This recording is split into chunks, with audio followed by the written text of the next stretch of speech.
All right, Pac-12 slate. Pac-12 is interesting because you have all these teams that just keep winning. Look at those spreads.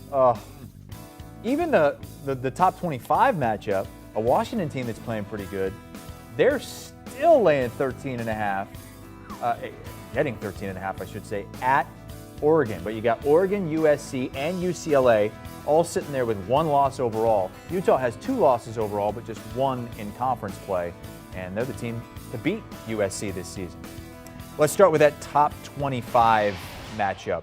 Oregon has won 24 straight home games. This would set the program record if they win this one. And they've won 15 of 17 in this series, the battle for I-5, as they call it. I think they're about 285 miles apart there on Interstate 5. It's an interesting matchup because you look at that line, you just talked about how big that spread is. Meanwhile, Washington's the best passing offense in FBS. There's none better. Oregon's been horrendous giving up passing yards. They're like 117th or something like that in the country. Then on the flip side, what does Oregon do well? They run the football extremely well. Bo Nix is a part of that. What does Washington do well? They're like top 25 in rush defense. Like this line does not make sense to me. And I understand the role that Oregon's been on. Look, Bo Nix hit for the cycle last week versus Colorado. He ran for 2, threw 2, and caught 1. That's great. He's been the conference player of the week 3 weeks in a row, I believe. But the reality is this is going to be a tight game. It's a rivalry game. That's just too many points. Danny, I don't know how you feel about it. I'm taking the 13.5 points in Washington. I do think Oregon wins this game, and they've got a tough stretch the rest of the way. But I think this one's close. Oregon has covered the spread 4 weeks in a row. They haven't had 5 weeks in a row since 2015. I don't think they match that. I'm with you on Washington.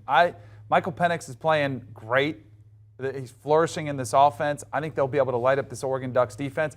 And even though Bo Nix has played fantastic, he's been phenomenal, there's still a couple times, even the game, what was it? We had 3 interceptions and he still had 4 touchdowns. Yep. There's always kind of the threat of the Bo Nix that's a little bit of a roller coaster ride. And we haven't seen it.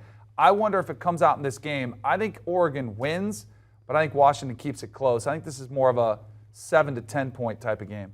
Huskies have only lost twice this season. Both of those losses were by 1 possession. Do you want a sports network that delivers everything that matters about the game? The highlights, the picks, the instant analysis, no yelling, no fake debates, no politics. Hit the subscribe button and never miss a moment.